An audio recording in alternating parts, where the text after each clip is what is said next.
Hey guys, it is Moxie from psychomoxie.com, and today I'm going to be talking about why an NPD or narcissist mother would develop an ASP daughter or an ASP child just in general. Like, what are the elements that would make that evolution happen? Like, why would we become ASPD when we have a narcissist mother? Like, what are the elements involved with that? And it's not that every single narcissist mother would engender an ASPD child, but why there's like a likelihood for it, and like what would be the elements involved in that.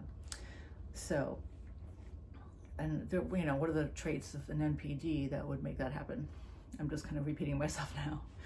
I'm still kind of a little bit under the weather right now, so if I'm kind of like, nah, that's why. So what are the traits? NPD, my mother was, and this is like a general traits of NPDs that are like not seeking therapy, like low end, low functioning. They're over emotional, overreactive parents. My mother in general would be, for example, if I was 5 minutes late getting home, she would completely freak out. I would either get hit or she would ground me for like a month.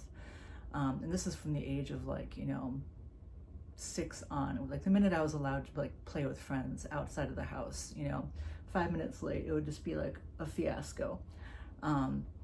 If I didn't finish all my food, like the punishment never fit the crime. She would like just completely flip out on me, and she would save my food for like a week, making me eat the same food from the same plate like for a week, and it would be getting spoiled, it would be getting rotten, and she would just be completely full of rage, more rage with every single night. If I didn't like the food that she was serving, for instance, she was a terrible cook, and she would make this really soggy asparagus, like overcooked, and I hated it because the texture would it would slide down my throat, and it was gross. It had I didn't have texture issues, but that was one texture in particular that really grossed me out, so I couldn't stand eating it. And she would just save the food, it'd be getting more rotten and slimy and gross, like meat in particular, and she would overcook the steak, and it would be like shoe leather, and I just, and I was a picky eater. I was a skinny child, and I just couldn't stand it. And this is what helped me develop an eating disorder later on in life, and I still struggle with eating disorders as a result of all this. But she would just overreact to literally everything, over punish. I remember one time in particular, how kids like to play on furniture, and they kind of goof around on furniture, and I was like a little monkey as a kid. And I remember one time in particular, I was playing on this chair.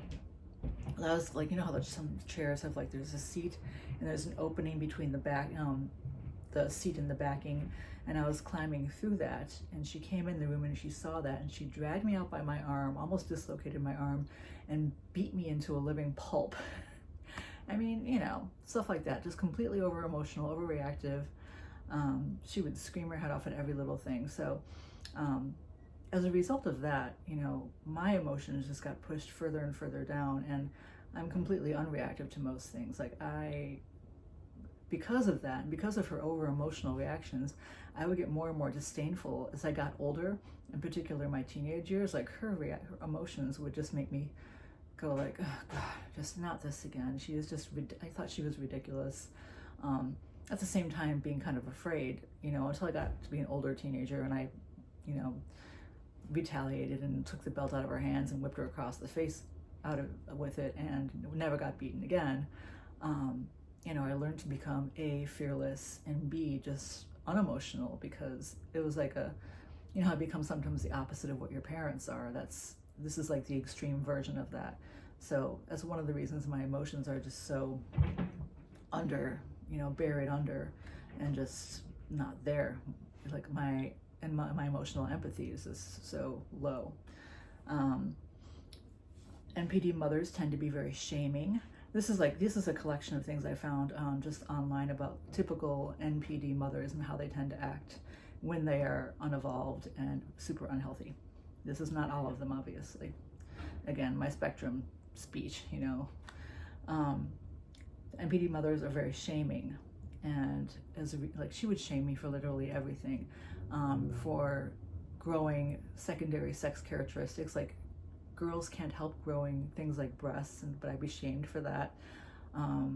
She would shame me, like she would call me fat just for growing secondary sex characteristics, like because I would grow hips and because like the curvature, and she would say that I was fat because of that. She would shame me for getting my period. She would shame me for if I clearly had like a crush on someone, I would be shamed. She would shame me for, I remember as a very young child, still being in the crib, I recall this very clearly. I'd had an accident in my crib and she shamed me all the time for stuff like that. I remember she shamed me for trying to be funny in front of her friends, I guess, because at this point I consider myself a fairly witty person, but at that point I was just trying to be like a cute kid and entertain her friends and be funny, and she would shame me for that. I mean, she would shame me for literally everything. And so as a result, I flipped it, and I don't really have an ability to feel shame anymore. I don't get humiliated, I don't get shamed. I don't get shamed for doing anything bad or considered to be bad in regular society. Because even when it didn't matter if I did something bad or something that didn't require being humiliated for at all or shamed for at all. If I did something that deserved to be shamed for, or just did something random, she would shame me for it. So I just don't feel shame no matter what it is. If I should feel shame, I don't. I just don't feel it for anything, I used to pose nude for art classes, and I have no body shame whatsoever. Even though I have an eating disorder, it seems counterintuitive, but that's not what the eating disorder is about. It's about control. And it's also about some food aversions because of what my mother did to me. But I have no shame about my body. I just, I will fake it sometimes because I know it's one of those things that some people like for you to be shy about your body if it's a sex thing. I've done that before because it's I can read what the person might like, but or if I feel like I've gained too much weight, I've kind of felt sort of oh, I don't like the way it looks. It's but that's not a shame thing. It's more of an embarrassment. And embarrassment and shame are two different things. But I could walk around naked and feel nothing at all. It's just I don't care. It's not, I just don't feel shame about my body whatsoever. And even though it's I'm older now and things aren't the way they used to be, I still think I've got a really good body and I like it a lot and I don't feel shame. So even if maybe I don't know if I should or not, but I look at it and I go, I look pretty damn good. So there's just no shame. Or for any of the behaviors I've done that are not considered to be socially acceptable, I don't feel shame about that either. So let's see. NPD mothers will cross sexual boundaries very often. That's one thing that I ran into again and again online, and my mother certainly did that. And that's one of the reasons that I developed a sexual sadism as an adult, because it's kind of a reaction to that. It's partially comes from the rage against that. There's a sadism to my sexual development, and that is a result of the fact that my boundaries are crossed constantly, because part of sexual assault is never about sex, it's about rage. So that's kind of the way that it got twisted inside of me. There was a sadism involved in that, and I take it out in healthy ways, but I know what it comes from. And that's all the things I'm listing as my behavior, those are, by the way, all SPD psychopathy personality traits. Okay, those are all things that's let's see. NPD mothers engage in horrific boundary breaking to the point of emotional incest, making the daughter the center of all emotional needs, even sexually, which is another reason that we shut down emotionally and lack empathy. We were shown no respect or empathy and had to manipulate and use our mothers by succumbing to the abuse to get what we needed, since they were so enmeshed with us emotionally. I'm reading what I wrote down. It carries over into sexual romantic relationships as adults by using our sexuality to manipulate and use people to get what we need without any emotional engagement. That was what I kind of wrote down because I was trying to organize my thoughts here. That's one of the reasons, as I said, that we manipulate people and Like we do the mirroring, and we do like the showing people what they want to see, because we did that as children. We had to show our mothers what she wanted to see from us in order to get what we wanted, because that was the only way to do it. It was a survival mechanism. And so that kind of carries on into sexual and romantic relationships. If we want to get what we need from that person, we manipulate and use in order to get that sort of thing. It's like a survival thing, because our entire childhoods were all about like being used sexually, and to us it's a survival thing. If we need to survive, we use our sexuality in order to do so, if that makes any sense. It's just, that's how we were raised. It was all about sex, and it was like, you know, so what other way do we feel like we are going to survive in the world except by using our sexuality? You know, it's just, that's kind of how it is, and it makes sense to us. We know nothing else, and that's how NPDs, unhealthy NPDs, communicate and the way that they relate to the world is that way as well when they're unhealthy. Not all NPDs, remember, these are the unhealthy ones, and my mother was the absolute dragon lady, a pinnacle of unhealthy and unevolved, completely unevolved. She never got therapy a day of her life. NPD mothers become enraged at any threat to their authorities, and hence we have intense rage issues, as it was the one emotion we were exposed to repeatedly and consistently, and it's how we react to and deal with stress. You know, rage is one accessible emotion because that was the one emotion that we were exposed to constantly. I wasn't shown any love. I was never told once by my mother that she loves me, not one time. You know, and it's not like a poor me, pity me thing. It's just that is how my childhood was. You know, I didn't think it was unusual because, you know, I didn't know anything different. And, you know, I didn't know any different until I went to other kids' houses and I saw affection and love and mothers telling their kids that they love them. And then I was kind of like, oh, that's weird. Like, why isn't my house like that? Why isn't my mother like that? And because my grandmother, I suspect highly, was ASPD, she wasn't prone to displays of affection either. So, you know, that wasn't something that I saw. And just as a side note, when my son was born, and I told him I loved him all the time because it was something I didn't get. To me, it was just like, it was a lack, most certainly, and I didn't want him to grow up that way. So, you know, telling my son that I loved him was something that I made sure that I did all the time. All that talking, it makes me so dry. So yeah, that's why rage is so accessible to us, because that's all we were shown was rage. You know, let's see. And as children, we are gaslit repeatedly by our NPD mothers. You know, if we had any sense of being abused or any, you know, whatever, we would push back against it. We were told that we weren't being abused, like, or would try to talk back or try to like push back in any way whatsoever. It was, our experiences weren't real. We made that up, or, you know, I never did that to you. I heard that all the time from my mother, like when I got a little bit older and tried to question it or like make some sort of like a conversation about it. I never did that. That never happened. Always, like every single time. It's never been resolved between us, which is why I went no contact with her.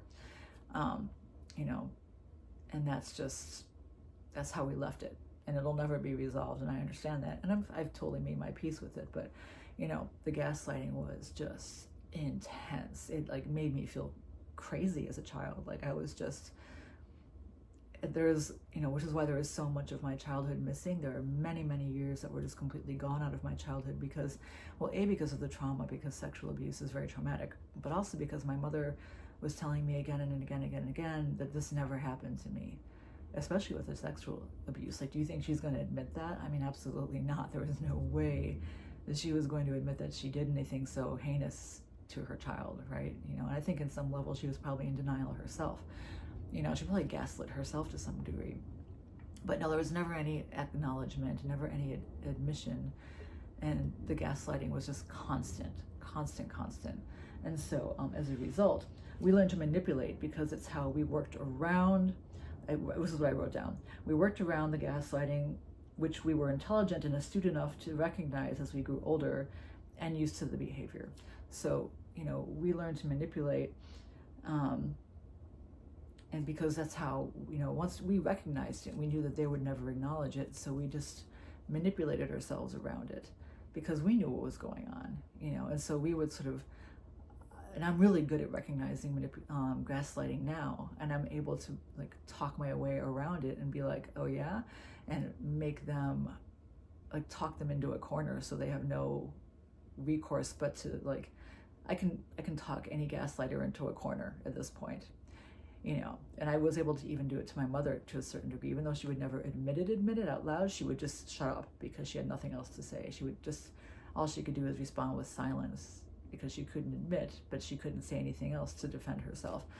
So with any gaslighter, I can either make them admit it or get to the point where they have nothing else to say because there's nowhere else to go, paint them into a corner kind of thing. I'm very, very good at it. And so anybody who tries to fuck with me in any kind of way, I recognize it right off the bat because I had the master gaslighter as a mother, and that's just, and so like, and that's where the manipulation comes from. Like, I can manipulate anybody verbally as a result of that because I was taught by the queen, dragon lady of manipulators and gaslighters. And I've caught myself a couple times, like, if there's something that I don't want to deal with, I can, like, I've caught myself like almost gaslighting in the past, and which I don't want to do because I find it reprehensible. So I don't, I don't go that way, but I know that I could if I wanted to, but I find it such reprehensible, disgusting behavior. I find it to be weak. And anything that my mother did, I find to be weak behavior. Like, that's why I find displays, like overt displays of emotion, to be such weak behavior and, worthy of my disdain, because that's what my mother used to do. And that makes sense, right? Because ASPD people are so, non-emotional, non-empathetic. And part of it's because I just find it to be such like a sign of weakness, and that kind of makes sense considering the childhood that I had. And hopefully that makes sense to you. Hopefully I'm explaining it properly.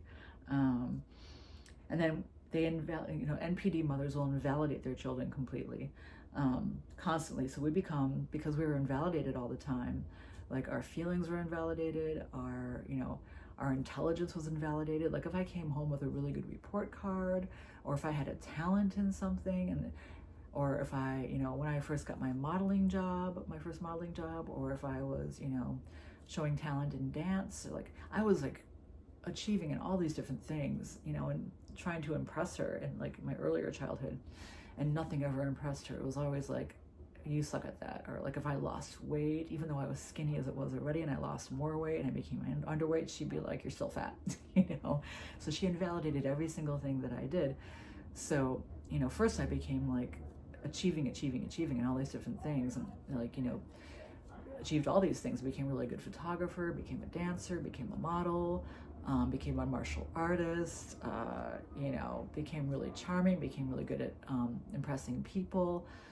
No, none of it ever impressed her. She just invalidated all of it. And so I just became, really, really good at all these different things, and then also became very callous towards her, and just kind of callous in general. Like if I'm being invalidated all the time, I just, well, fuck it, I don't care. And towards just everybody, like a sort of a callousness towards the world in general, towards people in general, because people suck, and like I'm never going to impress her or anybody else, and so I'm never going to try to impress anybody, and I don't give a fuck what anybody thinks, which on some level, is good, not to feel like you need to impress people. On the other hand, it's like, it's probably not the best thing to be, so to not give a shit what anyone thinks ever. It might be a good thing to occasionally care, but I just don't. I don't care what anybody thinks about me. It doesn't matter at all. The only person I have to impress is me, and anyone else can just go fuck off, and it makes me kind of callous in that way. So, this is sort of just like what her narcissism turned me into, and hopefully that kind of makes sense as to like how that manifests into the ASPD in general, whether it be psychopathy or sociopathy. They're all kind of very similar traits in terms of how the NPD sort of turns us into that. It's not to say that all narcissist parents will turn their kids into ASPD people, because some people, hold on. some children with different emotional makeups will crack under the pressure of an NPD parent and turn the other way and become super over emotional themselves, because it will kind of break them in that way. Put that damn thing down, because that is their personality makeup. But someone like who's different, like who's, you know, person like internally, because we're all different people, like we all react different ways. You'll see some people raised under the same roof, and one person will react to the abuse in a completely different way than the other person will react to it, right? Some people get broken by it, some people don't. Like a really good example is my great aunt and my grandmother were both horribly abused as children. My grandmother was the one who would be like, fuck it, I'll take the beatings, I don't care, it doesn't faze me. And so she would take the blame for things that her siblings did. My great aunt did, and my great aunt was like histrionic, and you know, I think that maybe she was a histrionic or a BPD or whatever. I don't know what she was, but I lean more towards histrionic because everything, like she just overreacted to literally every little thing. She was super hyper emotional, you know, and just didn't take responsibility for anything at all ever. And that's just how she reacted to the abuse. Like she couldn't take anything ever in her life. Like she couldn't take any sort of stress. She couldn't take any sort of, if anyone like remotely raised their voice to her, or you know, or if it was even remotely upset with her, she would completely freak out, you know. So that was her way of reacting to it. But because I have a different sort of personality makeup, I turned into the ASPD side of it. So that's just how that goes, right? I mean, like not everybody is the same, but because of the way that I am, I turned into the ASPD personality type. So, but hopefully that makes sense. Hopefully that's kind of a good explanation for you guys as to how that happens, how people turn into cluster B personality types, and how the NPD in particular, because of their personality, how that can affect a person. You know, there's going to be a reaction to that. You can't come out of it unscathed. You know, you can't just, if you have an NPD mother in particular, you cannot emerge from that unscathed. There's just no way you're going to become a normally functioning adult when you have an NPD mother, or you know, or father for that matter. But I think that the mother influence is particularly important because that's who we turn to for like emotional support.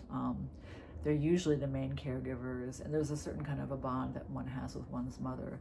It's always like the more emotional bond, and when you are denied that and it's completely twisted around, and then you put like, you know, the sexual weirdness on top of it, you just have a huge clusterfuck and a cluster B. So that is what that's about. You know, and if you do studies on it, you know, there are no particular studies that say, you know, that you're going to turn one way or the other, but there are studies that say like how it might go one way or the other. Some studies say that you might be BPD, some studies say you might be the other, but just from my very personal experience, this is what makes sense to me, and this is just how I interpret it myself. And I think, you know, I am an expert on my own experience, so that's how it makes sense to me how that might happen.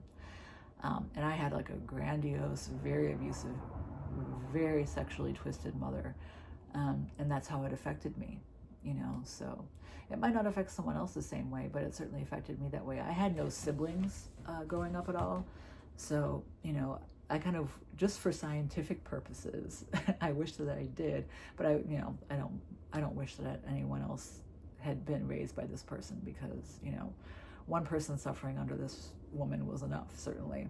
But it would have been interesting and from a scientific standpoint, but I didn't have that going on, so I just had me.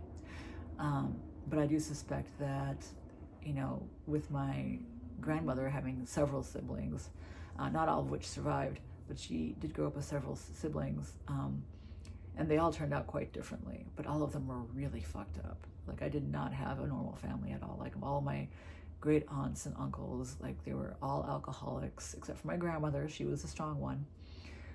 Like her worst vice was smoking, you know, and just cigarettes. But the rest of them were all heavy drinkers, alcoholics. All of them were just completely MS or drug addicts, you know, just a wreck, you know, except for my grandmother. She was like just really, really strong. But as I said, very most likely ASPD. and the best functioning, the most high functioning person in our family, as was I. Like in terms of going to therapy, I was always told that I seemed to be the most high functioning person in the family as well. So I took very much after my grandmother. So yeah, it's just, that's kind of how the cookie crumbles, as my grandmother would say. So yeah, again, I hopefully that you medication.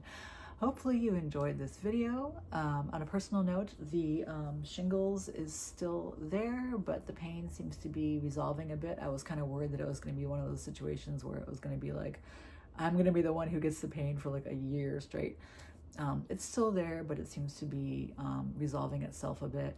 So that's a good sign. I should be back to my normal self hopefully by next week, and I can get back to my physical therapy and do my regular therapy in person instead of Zoom, and just maybe get out in the world a little bit, hopefully. We'll see. So wish me luck, and I will talk to you guys really, really soon. Thanks for watching. Thank you for subscribing. Please hit the like button, and I will talk to you guys later. Bye.